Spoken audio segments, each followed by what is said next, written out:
Heavy rain, wind, thunder, and lightning, all of it rolling through parts of Maine tonight as colder air moves in. Now, this was some of the damage on Riverside Street in Westbrook. At one point, lights at a busy intersection were out, causing some confusion during rush hour. Good evening. Thanks for joining us here on News Center Maine at 5:30. I'm Zach Blanchard. Chris Costa is off tonight. Our weather team has been tracking these storms and heat closely. Dana Osgood joins us now. Dana, what's the latest? Hi, Zach, and you can see behind me the current temperatures very clearly where we've had some storm activity and where we haven't. So a lot of us who have dropped down into the low to mid 80s and the upper 70s saw some storm activity like areas near Portland, Bangor, and Bar Harbor. However, where we haven't seen storm activity like Calais and Holton, temperatures still in the 90s.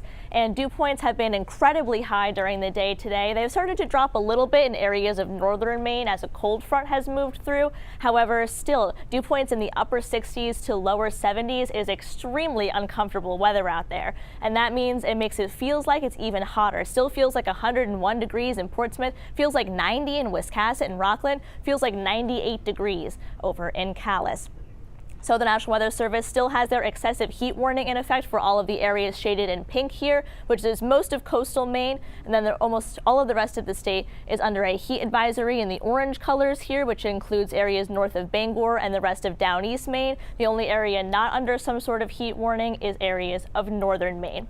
Now, we've also been tracking a lot of severe weather throughout the day today. We've had a lot of thunderstorm activity out there because of the heat, humidity, and that cold front moving through. So we have a large area of severe weather moving into the Bar Harbor and Jonesport areas. A lot of thunderstorms moving in with some heavy rain, high winds, and a lot of lightning in these areas. Another area of severe thunderstorms moving in, areas of Waldoboro and Rockland. Take a look at the cell just north of Waldoboro. A ton of lightning associated with that system and a lot of heavy rain there too. We had a system go through Portland about half an hour to an hour ago. That has since moved out, but there is still a lot of thunderstorm activity in the Lakes region. These are not severe at this time, but there's still a lot of heavy rain and lightning associated with those. Now, unfortunately, that cold front is going to stall out later tonight, so we won't get a lot of reprieve from the heat overnight. In fact, temperatures only dropping down into the mid to upper 60s, which is still about 10 degrees above average for this time of year. And high temperatures tomorrow, luckily, they're still going to be above average, but significantly cooler than it was the past 3 days. A lot of us getting into the mid to upper 70s to lower 80s inland, and the humidity will still be a little bit high, but definitely better than it was today. Now, we're still going to have a bit more storm activity moving through, especially areas of southern and western Maine as we get within the next hour as that cold front continues to move through. So this is a look at Thursday at 7 p.m.